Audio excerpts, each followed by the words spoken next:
Okay. Thank you, Dr. Hart, for inviting me in your office for this informational interview on organization communication. What initially inspired you to pursue organization communication? Okay, let's think back. So I guess we're thinking back now to my master's program. So I've studied communication all my academic life, from my bachelor's degree, my master's degree, and my PhD. All were in communication. So my interest in OrgComm began when I was a master's student, and I took a class in organizational communication. And in that class, the field of OrgComm is very broad. But there was one thing in particular in that class that fascinated me, and that was the topic of organizational culture. So this idea that an organization, a company, has a culture, and that culture could be, cultures can be very different from one organization to another. And it was in that same class that I read a journal article, which I can send you later if you're interested, that was so interesting. And it was all about Euro Disney. So these two researchers had collected data on Euro Disney, which opened up outside of Paris. And I want to say, when would this have been? This would have been maybe the late 90s or early 2000s. And Disney, of course, has its own particular culture, but then it's in a way very American. And you take that and put it into a different cultural environment, in this case outside of Paris, France. And the article was all about these things that just didn't work. In fact, that really upset people about working at Euro Disney or visiting Euro Disney, right? Like, I can't remember now the details, but it was things like, alcohol policies. Like, there's no alcohol in the park. People in France were like, well, wait a minute. We drink wine with lunch and dinner. This is ridiculous. Why wouldn't you have alcohol served here? Or, things like that. Anyway, that fascinated me. And what I did for my master's degree was I ended up studying Starbucks, which had just opened up in Berlin, Germany. And I went to Berlin and I studied how Starbucks customer service policies, which are familiar to us here in the American cultural setting, how those were interpreted in Berlin, Germany by the baristas. And that, again, just continued to fuel my interest, this idea of culture, organizational culture in different settings. And from there, when I finally came to do my PhD, I was still interested in culture and organizations, and not just org culture, but culture in general. So I was like just putting all these things together, organizations and culture and transfer of protocols and communication norms from one setting to another. So that really became my passion. So I consider myself an OrgComm. I know about OrgComm, but if you ask me who am I as a researcher, I would say I'm a specialist in culture. Does that make sense? Makes perfect sense. I study cultural communication in organizational settings.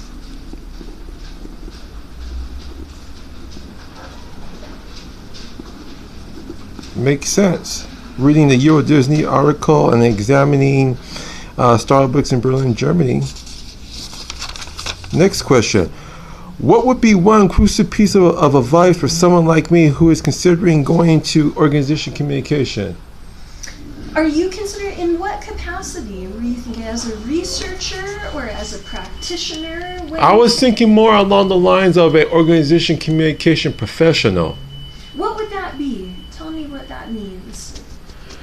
Well, for instance, maybe working in their communications department in an organization such as Google, Facebook, or even a nonprofit. So I think the first step for me, this is practical, like this isn't just about OrgComm, but I think what I would tell you is do a little bit of research every day. And I would use tools like LinkedIn would probably be my go-to tool. And I would say, find out about your dream job. What is your dream job? Look on LinkedIn and see what other people are doing and kind of get a sense of what positions are attractive to you, right? Maybe you're going to find positions that seem attractive to you involve training people, or maybe you're interested in hiring people, like being a specialist who evaluates candidates and then makes the hiring decisions. Or maybe your passion is developing messaging, doing audience analysis, and then developing communication collateral, whether it's articles for publication or tweets or social media. What is it that you feel most interested in and most passionate about? So what I'm describing is a kind of reverse engineering your dream job. What is that dream job? What do people who have that dream job do? What skills do they have? What degrees do they have? Mm-hmm. And then do interviews with them, just informational interviews. And so use that material to build your skill set and knowledge. And with every class that you take here at San Jose State or anywhere, throughout the semester, not just on the last day, but make these connections back. What I'm learning in this class is this. This translates to knowing these things and having these skills. And these are attractive to employers for this reason, right? So you're making these links between what you study, what you are learning to do, what you're coming to know, and where you want to go. Got it. Does that make sense? Makes perfect sense. What was the biggest hurdle that you encountered when you were first getting started in the organization communication field, and how did you overcome it? That's a great question. Okay, so there are two phases of my life, and you can tell me if one is of greater interest to you. There's my life as a researcher, as a professor, and there's my life as a practitioner. Which one do you want to know about with the hurdles? Practitioner. Okay, practitioner, the hardest part was getting started, because I was basically a freelancer. I didn't have a full-time position with one company. I was doing little jobs for many different companies. And I was doing it in a different country where I didn't speak the language fluently. So getting started was the hardest part. And the reality was it took time and networking, right? So I'd meet people and they'd connect me to other people and they'd say, oh, I have a little project going on, maybe I got that project, and did the project well. And then, that led to another project and another project. But it's a lot of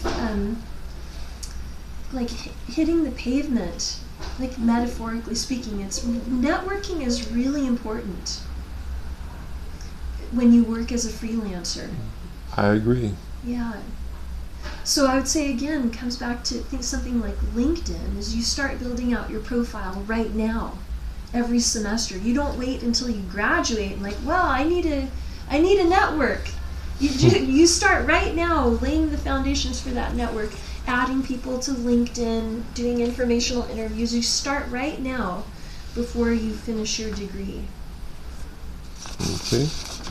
You add your professors, you add your classmates. Every class that you take and you produce a paper, you put that in your portfolio, right? Exactly. What are some of the college classes that you took that had a lasting impact on your organization communication career? Oh, that's a good question. The classes where we did hands-on work. So every class is good, right? I love taking classes. I love being a student. But the classes that shaped me most were the ones that combined some project with whatever we're doing in the classroom, because I don't think it's enough. Like, classroom is good, but it's not enough. So you need to have something like go and do a research paper, or you're going to do 10 interviews or 3 interviews, or you're going to go do some participant observations, you're going to design a survey, you're going to hold an open forum, you're going to do some community service. This piece is so important, right? Because that's your actual experience of something you did or you produced. So every class where you get to produce something or do something or test drive something, those are the ones that have the most impact, I would say.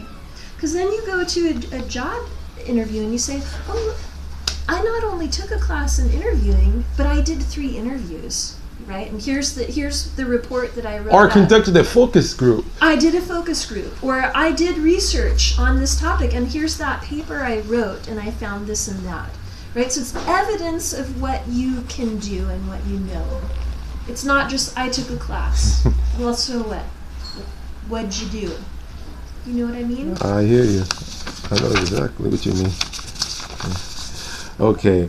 What are some aspects of your career that you didn't know about or consider when you were first starting out? Oh, gosh. Okay, that's a big one. Back in my early days, so when I was younger, I followed my passions, and I didn't really think about practicalities like money or location. So, because I guess as a young person, if you're already poor and you're used to being poor, in a way, it's like, at least in those early days, I wasn't thinking about the money part. And that's okay. But, like, the career I chose is not necessarily a lucrative career. So if the younger Tabitha had been thinking, like, I want to be very wealthy, then I would have said, well, then don't choose the path that you've chosen, because that will never make you wealthy.